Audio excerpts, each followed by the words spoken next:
thank you very much, Mona, and thank you very much to the other organizers, to Neda and to Anna and to Amar for kindly serving as discussant for my presentation. It's also a great honor, of course, to participate in this illustrious and important event. The City Debates is becoming, well, already has a very strong reputation, is becoming, I think, a very even more important venue, attracting an international audience. So I'm very excited to be here. Mona asked me to talk a little bit about property and property theory and put it into conversation with planning. I do that with some trepidation. I'm in the lion's den, as it were. I'm not a planner. I'm married to a planner, so maybe that gives me a bit of an in. But I do want to say a little bit about planning. I'm a geographer, and geography has, I think, a kindred relationship to planning. But I'm very open to, of course, your comments and your criticisms. I'm also, I should say, my comments relate to my own experience in North America. I'll be talking about Canadian planning and make reference to the United States. Of course, I know very little about planning in the Middle East, so I'll leave others to make those connections, but I'm keen to have those explored with you. Does this sound okay? It does sound a little echoey for me, but as long as it's okay for you. I kind of hear myself coming back. It's rather disconcerting. But this is essentially the take-home message, if you like. What I want to suggest is that whether planners and designers like it or not, you're already clearly closely entangled with and productive of property. And I understand property, and I'll talk more about it in a minute, as a set of power relations between people, or social relations between people, and a bundle of very important and very powerful representations and beliefs. But what I find interesting is that if you, as far as I understand it, if you look at planning and planning practice, there seems to be an uncoupling between planning and property, which I find surprising. And this venue, I think, is very interesting in trying to bring those together. So it's important to understand what property is and what it does. So that's the message. So you can leave now if you like, or you can stay and hear a little more. But this is what I want to try and do in the 45 minutes or so that I have. I want to begin by asking the question, well, what is this thing called property, which turns out, of course, to be a very difficult thing to nail down, which I think is part of the reason why it's so interesting. If it were simple, it wouldn't be worth talking about. I want to talk a little bit about planning and property, and I want to do that by looking at the history of American planning, in particular the sort of formative moment at which planning begins to institutionalize itself. And those moments, I think, are very important, because it's that moment that we see these sorts of conversations and tensions that then get sort of subsumed and submerged as a discipline or a practice becomes institutionalized. So I think we can learn some interesting lessons there. And then I want to leap forward to the present day and look at a particular conflict in inner city Vancouver, in the Chinatown ethnic district in Vancouver, which is part of a larger inner city, and ask what it is to think like a planner, particularly in regards to property and also space. I'll talk a little about space. And we can begin to, I think, better clarify that if we distinguish it from other ways of thinking about this particular issue, which relates to revitalization and upzoning. And that is to ask, well, how do activist community groups on the ground, who are actually, as we'll see, very worried about the implication of this planning proposal in processes of gentrification and displacement, think about planning? How do they think about planning, and how do they think about space? They do it in very different ways. If I have time, I'll say a little bit about revitalization and social mix, and then I'll wrap up with some conclusions. So let's begin by asking what we mean by property.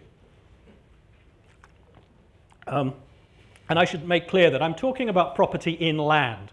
One can have property in a variety of things, intellectual property and so on, but it's property in land that I'm particularly interested in. And I would begin, I suppose, by, at a very, very broad level, arguing that what property is, at its most basic, is a relation. And it's a relation fundamentally between people, although we can extend that and think about property as a relation between both humans and non-humans, when it doesn't have to just fix on the human, a relation between people in regards to some valued resource. And that's an important place to begin, because the tendency is to think about property as simply a relation between me and my stuff. That's a rather reductive way of thinking about it. It becomes much more important to think about it as a relation between people in regards to some valued resource. Property rights distribute powers to regulate and govern that relationship. So if I am recognized as having a property right in X, what that means is that I can regulate the use that others make of X. That's the relational dimension to property. But that, of course, is very, very broad. What sorts of people are we talking about? What resources are at issue? What is the nature of that relationship? What is its significance? What are its ethical dimensions? We can begin, I think, by making the important point, the immediate point, that property is, as a human institution, socially produced and socially productive. It's not some sort of a priori essence out there in the ether. It's a human institution.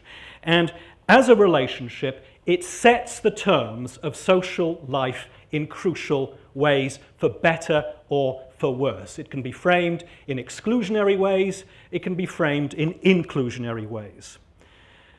Yet it tends not to be talked about very much. We tend not to actually spend much time talking about property. We used to. 150 years ago, if you go back to the great thinkers, the great white men, Locke we mentioned earlier on, but one can find Marx and Proudhon and others. Now it seems to have fallen from view, which is, I think, rather surprising given its importance, or it gets treated in rather reductive and non-relational terms. As a social institution, I see property not as something out there in the world, but as what we might call an effect. This slide here is something one of my students found referring to property as a, quote, consensus reality. And I think that's one nice way to perhaps begin thinking about property, as a consensus reality, as something that must be performed, something that must be enacted, something that must be taken up, around which there's a consensus or not, rather than something a priori, entailing a whole bundle of performances, bodily and otherwise, that take multiple forms, everyday practices like mowing your lawn, painting your house, or more system-wide enactments like the workings of the judiciary or a land titling office. And I think we're going to talk about titling later on, and taxation and so on. These are all sites in which property gets enacted. And as we'll see, it also entails a policing of what property actually is, what counts as property. Property is and can be remarkably dynamic, and one can find examples when property changes. There's remarkable flexibility to property under certain circumstances, but at the same time, one of its performances is that it becomes enacted. It becomes to appear stable, sedimented, reified, facts on the ground, simply the way things are. There's an obdurate quality to property. And property also is a crucial means by which we relate to and act within and constitute space and time. And that's important. It gets constituted in particular and important ways. And I'll try and talk more about this as we move along. But one of the things for a geographer that's particularly interesting is the way in which at least the property that I'm used to, liberal private property, gets turned into territory. Gets turned into space, where space is understood as something with a line about it, such that one can talk about that being my property. There's a reference to a particular space. We'll talk about more of that as we proceed. Enactments of property also entail representations of property, representations or stories about property that are both descriptive and prescriptive, right? They describe and they prescribe. They tell us what should be as well as what is. This shapes the way we view the world. What is to count as the subject or the object or the relationship that's at play in property? And one thing certainly that one can find in a North American context are some powerful logics of what we might call purification, a process by which only certain things get to count as property. Only certain things get to register as property. Or those things that are outside and are not counted as property, like, for example, indigenous property, which I'm interested in right now, have to sort of turn themselves into something that appears legible to dominant property regimes, if you will. And the history of property is very much a struggle over what counts as property, or who counts as a property owner. And this is an important struggle that needs to be attended to. There's a body of scholarship in the United States, the progressive property scholarship, that's quite interesting and engaging, that's emerged over the past decade or so, that has spent a long time trying to explore the importance of a very particular reading of property, which is sometimes called the ownership model, and this here is a sort of visual rendering of the ownership model. The ownership model, it's been argued, is a remarkably powerful, deeply ingrained way of viewing property that shapes it both ethically and practically. And you're probably familiar with the broad dimensions of this based on your own experience of property. It's the kind of the classic liberal conception of property, the assumption being that of a single owner who's identifiable by formal title, a piece of paper, rather than moral claims. The assumption being that the owner enjoys all the rights that are attached to property, the right to exclude, the right to alienate, the right to devise, and so on, to use the property, to exclude others from the property as he or she sees fit. The property being behind a metaphorical line as well as a real line, the white picket fence there symbolizing that, a divide between the domain of the owner, the Lockean domain of the private individual, and the larger collective, which is often understood as a threat, of course, to the individual, rather than in many ways being constitutive, of course, of property itself. And the assumption that the owner is and should be motivated by self-interested, self-regarding behavior, generating returns to investment and so on. And importantly, an assumption that when we talk about property, we're talking about private property, such that the two become synonymous. So when one talks about property, inevitably the conversation becomes that of private property. And property is much more than private property. But nevertheless, the way the ownership model works is to close down that conversation and direct us immediately to private property. And finally, in regards to property, and these are very telegraphic comments, I know, and we could spend a lot more time talking about Locke, which would be fun, but I'm trying to move forward quickly here. One of the attractions of the ownership model, or the putative attractions of the ownership model, is that it promises certainty. It promises security. The idea being that that model of the secure individual, secure in his own property, if we know who owns what and we know how they own them, conflict disappears. Right? That's Locke's claim in many senses. Right? Hobbes' claim too. Right? We know who owns what. The world of the world of the state of nature disappears. It resolves conflict. However, despite those claims, it's quite clear that property is a site for contestation. Some of those contests get foregrounded, others become less obvious. Contestation both over what property actually is and what property can and should do. So Joseph Singer, Harvard Law School professor, who has written, I think quite interestingly, on the ownership model, talks about the way in which the ownership model is distorted, empirically and ethically misleading. It misrepresents the way in which property systems actually work, undersimplifies the kinds of property rights and relations that we recognize in the world, and encourages us to make partial, even bad, moral choices, descriptively inaccurate, he says, and normatively flawed, which doesn't make it go away. And interesting to ask why the ownership model persists despite those problems. That's a topic for another conversation. But there's also conflict, I think, over what property actually does, or what property actually should do, how property actually works within a particular context. And we'll see some examples of this, bear with me, in the case study in a few minutes. And in some senses, this is an old conversation, an old debate. We could juxtapose Locke and Rousseau, perhaps. So for someone like Locke, property is all about efficiency, about the internalization of externalities, about the guarantee of individuals the right to access and use resources in ways that generate investment, that generate markets, that minimize conflict.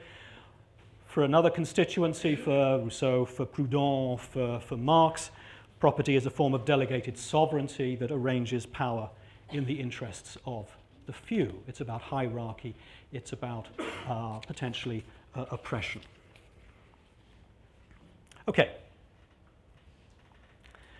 So let's move to the relationship between planning and property. Unfortunately, the bad news is there is not a relationship between planning and property, at least insofar as my understanding of contemporary planning practice and much planning scholarship. And that's, in fact, the interesting point. There's a sort of uncoupling of planning as a practice and property conversation in some of the ways that I've described it, which seems rather odd. There's a paper by Jacobs and Paulson in JAPA, the Journal of the American Planning Association, in 2009, and they make the point, which I would have to agree with, that planning is fundamentally, at its core, about the allocation, distribution, and alteration of property rights. They point out that, at least in the United States, planning is not only caught up in property relations, it actually constitutes them. It actually alters them to the extent that they argue it has served dominant property interests. So zoning has been a tool for advancing certain social interests. But simply to the extent that planning empowers landowners to do certain things or prevents them from doing others, it is necessarily allocating, shaping, constituting property rights for better or for worse. But if you look at what planning seems to say about itself, it's not about that. This is a quote from Lewis Keeble. Lewis Keeble was originally a British planner who went on to Australia, wrote some influential texts in the 1960s. So this is some while ago, but we can find contemporary examples. He says, urban planning, as he calls it, deals primarily with land.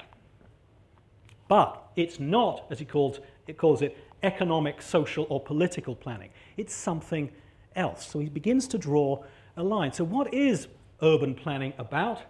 Well, it's about land use, the provision of the right amount of land for each use in the right place.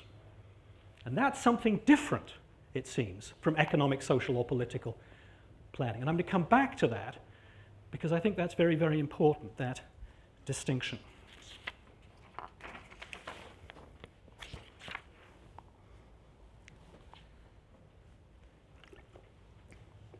But it wasn't always like that. And as I said, it's very interesting to find those formative moments where things are up for grabs. That's why history is useful for us, because it takes us to a moment when a discipline or a practice hasn't become sedimented, hasn't become doxic and taken for granted. And the moment here that's important is the moment at which planning in North America begins to formalize itself. It's a fascinating moment. I want to do some more reading on it, but essentially it takes place in a very short window, 10, 15 years or so, where planning in the early 20th century begins to carve out a terrain for itself and says this is who we are and this is what we do. And what we find, necessarily, because planning is fundamentally implicated in property relations, is a tension. Which way to go? What direction to take? One response was to fully recognize the relationship between planning and private property in particular, and to pursue that for progressive, self-defined progressive ends. This is a guy, Benjamin Marsh, who was a leftist, worked in New York, early advocate for planning, influenced by the European experience, particularly the so-called German model of planning, which was quite collectivist, with a strong role for the state. His argument, or his concern, was about what he called overcrowding, which related to, or congestion rather, which related to overcrowding in inner city areas and the substandard nature of working class housing in places like New York. And his argument was that planning should take an activist role in regulating private land development so as to reduce speculation, to reduce inner city crowding. He advocated, we'll talk about taxation later on, he advocated for Henry George style taxes. I don't know if you know this debate, it's a fascinating debate where the argument was that there should be a tax on what was called the unearned increment in real estate. Where does value come in real estate? It doesn't come from my actions necessarily as the owner of the real estate, rather it comes from social action, therefore society should derive some benefit from it. And he wrote a strange little book in 1909. I pulled it out of my library at the university, it hasn't been taken out for a very long time, called An Introduction to City Planning, and it's an attempt, as you can imagine, to carve out what city planning should be when there was nothing there before. And it's full of these kind of punchy little pithy slogans. You see them up here. To open the door of opportunity for health, he says, we must close the door for exploitation of land. Another one, it is not a city's chief end to be stung by its enterprising land-holding citizens. Taxation, he says, is democracy's most effective means of achieving social justice. Depending on your persuasions, that's quite fun or rather threatening. But anyway, what's interesting is that he's clearly carving out a space here to engage with private property. And in the book by John Peterson, he describes the battle between him and this guy down here who's looking up at Benjamin Marsh with beady eyes. This is Frederick Law Olmsted Jr., the son of the great Olmsted, who was the urban designer, Central Park, and so on. There was a planning conference that happened early on, a national planning conference to institutionalize planning, and Marsh gets sidelined, and Olmsted's vision takes center stage. But even when you go to Olmsted, even when you go to that alternative vision, you find actually at least some ambiguity, some ambivalence. So there's a fascinating essay in 1917, edited by a guy called John Nolan, little volume that brings together the luminaries or the emergent luminaries of American planning. And again, they're trying to carve out this terrain. What's planning actually going to look like? And there are some intriguing essays here. Olmsted says, well, what's a city made of? What does a city comprise? A bit of public land, the means of circulation, but most of it is held in private hands. The latter, the private bit, is what he calls the real city. That's where you have to go if you want to plan. Quote, in a city which relies for its progress primarily upon individual initiative, under the stimulus furnished by the institution of private property, unquote, necessarily the bulk of urban space is going to be in private ownership. So he says, well, necessarily, you know, we're going to plan, we have to engage with the bit that's held privately. And yet, the extent to which collective control over private property may properly be carried out is a debatable and very much debated matter. And of course it was. I mean, this is, you know, socialism is emerging in other parts of the world. There is debate going on. So the question he asks is, how do you regulate private property? How do you do that? Well, he's got the answer. It's pretty quick. He says, well, one way is Mr. Marsh's way, implicitly. We can adopt collectivism, socialism, centralized control, or we can be, quote, democratic. American kind of democratic pragmatism, that's the approach. But to do that, we have to do something rather subtle. To do that, we're not going to, as he puts it, supersede the private initiative, but we're going to discipline private property. He looks to planning in its control over developments on private property, not as something to supersede individual initiative, but as a means of expressing and defining the kind and degree of discipline under which individual initiative can attain for itself the best all-round results.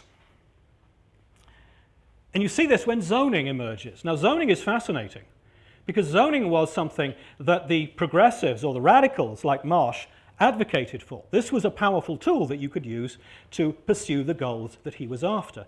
But zoning gets taken up by people like Olmsted as a means of achieving an orderly system of land allocation without public ownership, without progressive taxation. But here's the tricky bit.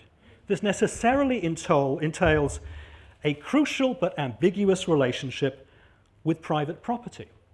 You're using zoning to try and mobilize, to try and discipline private property without superseding private initiative. And you can see already that that's a rather delicate maneuver to enact.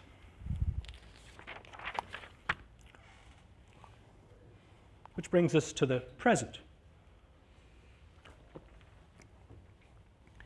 With the uptake of zoning, certainly in North American cities, universally, zoning clearly has won the day, and zoning, I think in the sense that Olmsted describes it, is clearly won the day. But there's a curious kind of ambivalence here, because on the one hand, planning necessarily entails a sort of symbiotic relationship to private property. Yet on the other hand, planning as a practice, as a discipline, seems to rest on a sort of distancing, that planning does not have to do with private property. It has to do with something else, which seems, if nothing else, slightly dissonant, maybe even a little bit delusional, but anyway, we'll come back to that. So, let's go to the contemporary and let's look at a contemporary example. And I want to think about what this very quick account of what property is and how property is thought about, how planning is thought about property or not, to talk quickly about a contemporary controversy relating to planning, as well as design practice that's at play here. And again, I'm not a planner, and I don't want to treat planning in a reductive sense, but what I have tried to do here is just to look at what planning says that it's doing, at least judging by official documents and practice. In 2008, planners in the city of Vancouver, where I'm from, identified a series of problems in what they designated as the, quote, historic area of central Vancouver. The top slide here shows the downtown core. Vancouver's on a large peninsula. This area over here, Chinatown in particular, that was the focus. Chinatown is part of a larger neighborhood called the Downtown East Side, which, as we'll see, is an inner city neighborhood, very low income neighborhood. The desire was to advance sustainability. There was also a felt need for something called revitalization. So what the planners do is what they always do. They engage in an extensive public consultation with an emphasis on things like density, location, scale, massing, big concern with design and design concerns, lots of visual technologies, lots of maps, lots of models, and so on. Outcome of this is that city staff propose in the Chinatown district over here, they propose allowing an increase of heights, so upzoning essentially, within certain sub-areas, and in particular the HA1A zoning districts here and further up. The proposal was to allow heights to increase up to possibly 120 feet, which is a fairly substantial increase in height and density.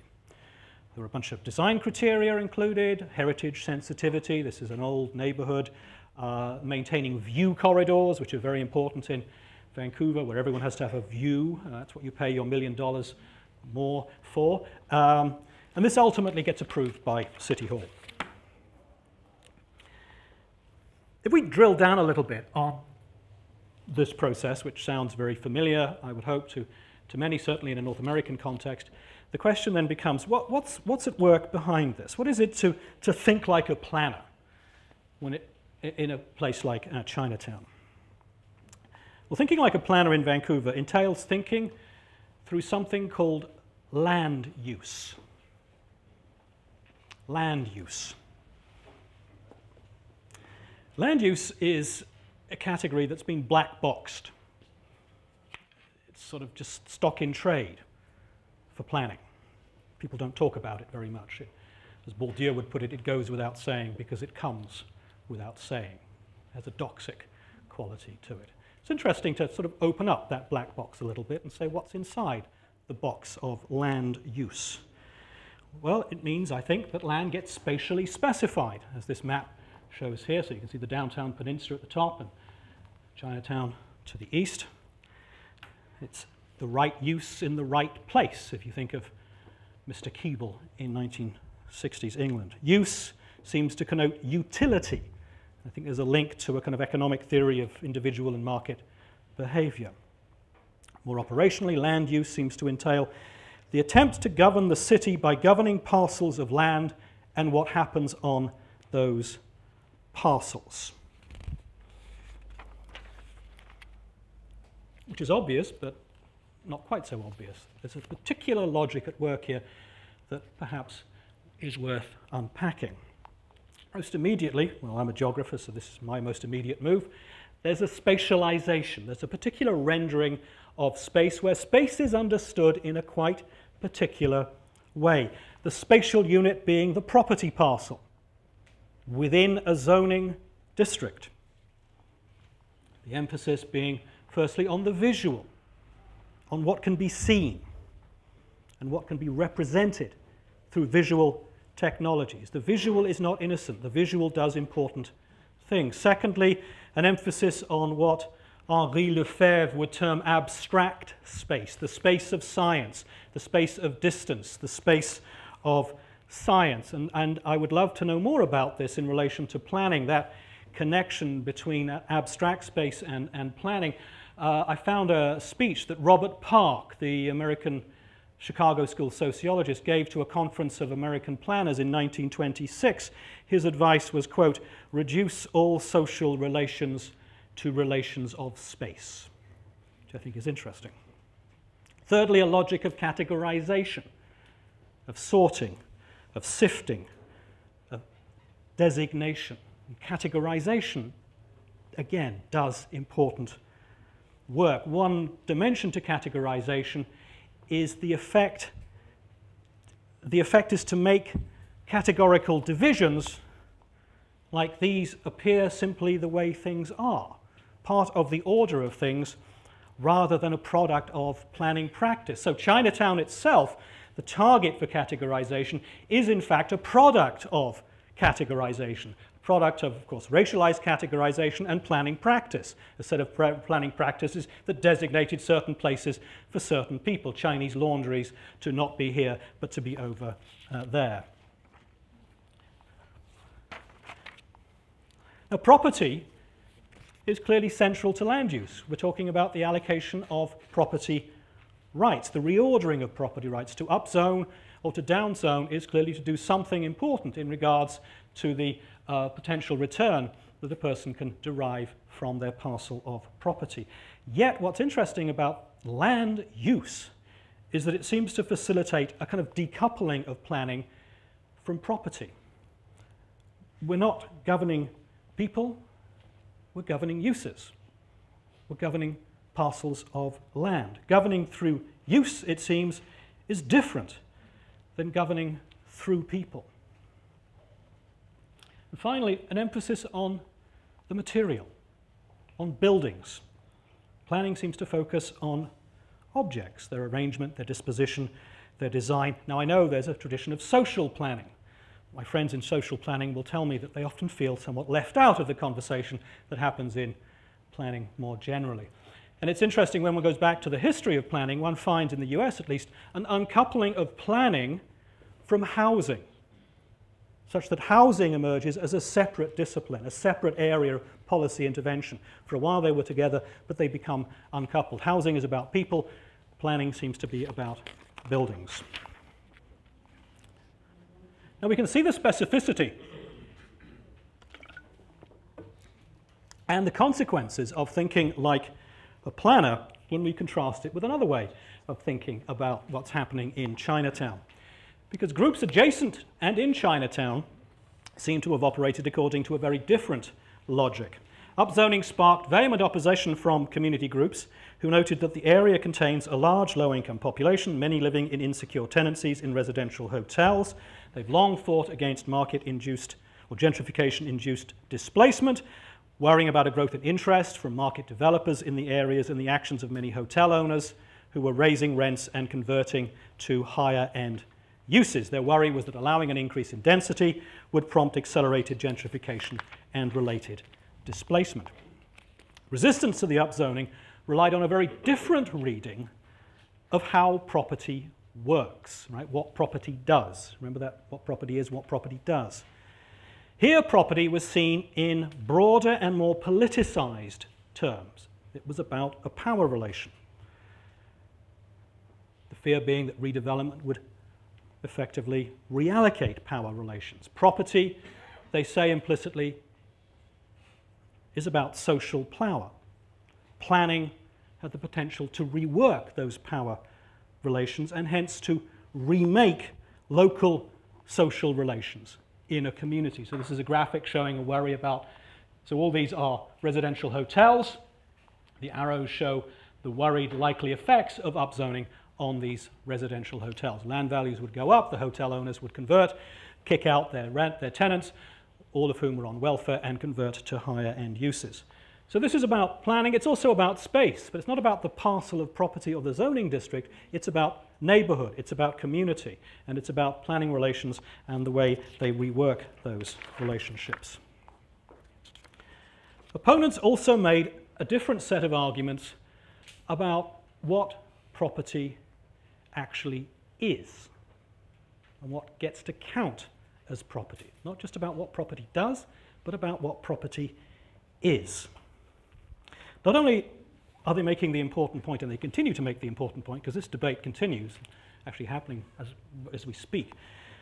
Not only are they making the important point that poor tenants living in hotels, maybe they have property rights too, they're also making an argument, a broader argument, that by virtue of being in a place for a long time, by virtue of mixing one's labor with the land, perhaps, those folk are helping to constitute it. They're making a place. And by virtue of that, they at least have some moral interest in the future of that space. But it goes beyond that a little bit. This is a report, you see in the background here, a report that was produced by activists, Zones of Exclusion, in relation to this upzoning proposal. And what the document does, you can find it on the web if you want, is to document a series of sites in and around Chinatown, like new condos and upscale hotels, that are bars and so on, that are characterized as what they call zones of exclusion. Zones of exclusion are understood in a variety of ways. Firstly, as spaces where people are unable to enter because they lack the necessary economic means for participation. They don't have the social capital, the financial capital rather, to access those sites. Zones of exclusion are also sites from which people are excluded because of the workings of surveillance and private security and so on. Only those with status and privilege and wealth are going to be allowed to enter those spaces. Others are going to be criminalized and marginalized and so on. But also, this is the third point that I find particularly interesting, a sense that these sites work to exclude what they call possibility. There's an exclusion of possibility here. Quote, whenever land is used to build condos or develop businesses for wealthier people, it is removed or excluded from use by the community. It no longer becomes a place where a local community-based vision can be implemented. There's been a taking, if you will, from that community. And I think what's at work here, at least implicitly, is what we might call at least an incipient claim to some sort of common right, a collective sense of property, understood as the right to not be excluded from some valued resource. Right? Property is not just about the right to exclude, that's just private property. It's also about the right to not be excluded from some valued resource. And that, at least it seems, is in some sense what's at work here. A very different understanding of what property is. In a sense, a contestation of the ownership model, which is policing property as about private property only. But, as you might imagine, these sorts of claims about what property is and what property does go against the grain. They're hard to sustain. Planning discourse served to frame certain ideas, certain ways of communicating as more or less appropriate, as in court or out of court. Firstly, arguments for property, arguments for power, arguments for social justice are in some sense not on the agenda. So one goes to the public hearings, people stand up making impassioned arguments about their rights. City officials nod because what they're much more interested in are impassioned arguments about setbacks parking spaces, density, floor space ratios. One has to then, in other words, make one's arguments through that sort of a language, which is clearly consequential. It becomes much harder, it seems, to make the arguments that the activists want to make. Property is about space. It's not about people. Also, to the extent that one can talk of property at all, the tendency is to do so in much narrower terms. If property figured at all in the conversations around upzoning, it may have been in regards to the property rights of hotel owners or people who owned land in and around Chinatown. Property in that sense is not about property in the broader, more dynamic sense in which we've talked about it. Rather, it's refracted through the ownership model. To talk about property, one has to talk, it seems, about property in the way in which the ownership model defines property. So to try and talk about a common property right on behalf of the residents of the downtown east side is just silly, it seems, given the institutional power of that sort of an argument. The quote here, this is from an earlier, some research I did earlier on, in which some outsider who's criticizing activists in the downtown east side clearly is puzzled by the fact that here are this group of militant activists are viewing the district as their own despite the fact that few of them own property. One can only own if one owns property in a formal, sanctioned, recognized way. Now, I'm beginning to run out of time, so I'm going to move through this next section very quickly and get to the conclusion. My final substantive point is that if one looks at planning and design, as I've said, one finds this uncoupling, this conceptual uncoupling where planning is about land use and not about property. Yet when one looks at planning policy, urban design policy a little more closely, I think one finds that planning and design is actually powerfully caught up in particular stories we tell ourselves about property. Property is very much about storytelling. Locke's account is a story. Rousseau's account is a story. Marx's account, to some extent, a story about the enclosures and then the move to capitalism. When we talk about property, we seem to rely on narrative. Narrative is far from innocent. It does important things. The story that's at work in Chinatown is a story about something called revitalization. It didn't used to be vital, or it was vital, it lost that vitality must be recovered. There's a story, a storyline, a beginning, a middle, and an end there. If one looks at the way that story gets taken up in planning practice, one finds, I think, some interesting ideas about property. The story of decline and revitalization. Here's John Locke over here, looking thoughtful. John Locke echoed many of these stories in his influential story about property's beginning and its future. The assumption being something called improvement, something called betterment, a sequential unfolding that reflects God's will, but one that requires individual property ownership. If revitalization is to occur, it's about the power of the individual property owner predicated on economic expansion. And this gets taken up maybe in things like the notion of highest and best use in land economics and planning. And I've long wanted somebody to do a study, a kind of archaeology, if you like, of that category and where it comes from. Why highest equals best, because Locke's story is an ethical story, quite clearly, I think is worth thinking about. Second story that's at play here in regards to revitalization is a set of assumptions about the new residents that are going to bring revitalization, the pioneers that are going to roll in and revitalize a place like Chinatown. And this is the notion of social mix, which is very, very powerful in planning discourse in North America. Social mix being the idea that to achieve revitalization, you need to bring a social mix, where social mix is understood as always working one way, bringing middle-class people to poor neighborhoods, never the other way around, which is interesting. Social mix predicated on the idea that what's needed is not just new people, not just middle-class people, but middle-class homeowners. There's something about property ownership, again, that is supposed to be important in investing, improving, responsibilizing a neighborhood. The empirical evidence is completely mixed in many cases. In fact, the suggestion being that this argument is deeply flawed, yet it retains its power in shaping planning discourse, which perhaps speaks to the persuasive power of the ownership model. And I will conclude, you'll be relieved to hear, with a couple of quick observations. The first is, I think that it may be useful to try to query and maybe push back a little against the institutional divide, assuming there is one, between property and planning. And in so doing, it may be useful to dip a little bit into the history of planning and those early debates and the resultant paths that were taken or were not taken. This is a quote from that same volume that Olmsted was in, a guy called Frank Backus Williams, who's writing about land subdivision. Wow, exciting stuff.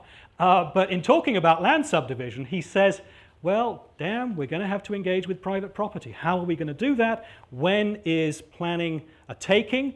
When is it a legitimate use? What's a public use? What's a public benefit? These are all difficult questions. These questions, he says, are by no means simple and have given us no little trouble in this country. Those questions now seem a little more simple. They don't seem to give us the same trouble that perhaps they should. It's also useful, I think, to consider the ways in which planning is already entangled with property, whether it likes it or not, both in terms of its practice, things like zoning, and maybe in terms of its operating assumptions and policies like revitalization and social mix. Planning practice is property practice. Planning practice is property practice, whether we like it or not. Property matters to planning, planning matters to property. This is a quote from a paper by Donald Krukerberg, which I'd strongly recommend you look at in, again, JAPA, the Journal of the American Planning Association, in which he makes much more persuasively and much more eloquently the arguments I'm trying to make. He begins by saying, what's the most important concept in planning? Well, I used to think it was land use. Now, it may be that property is the key. And finally, it becomes important to think about how planning and design should engage with property. If one is engaging with it already, how should one engage with it? Property is not simply about private choices. This is the lesson we learn from the activists in Chinatown. It reflects collective decisions over who is to have secure and enforceable entitlements. Property is a social and a political system in that sense. When we allocate property rights, we allocate power. In so doing, property can be structured in exclusionary or inclusionary ways. There are deeply ethical issues at play here, and planning is clearly a crucial instrument in this regard. And again, Krukerberg, in his paper in JAPA, he argues that to the extent that planning engages with property, maybe, as he points out, it doesn't, but to the extent that it does, it operates with some, he worries, naive or unreflective assumptions, with the presumption that, quote, what is public, what is private, and who owns what can all be accepted as clear. But, he says, property is far from clear, ethically, practically, descriptively. So I'll leave you with this quote. To ask, he says, where do things belong, which is, in a sense, the land use question, simply sanitizes the essential query, to whom do things belong? Where things belong, he says, cannot be answered justly until we know whose things we are talking about. Thank you very much.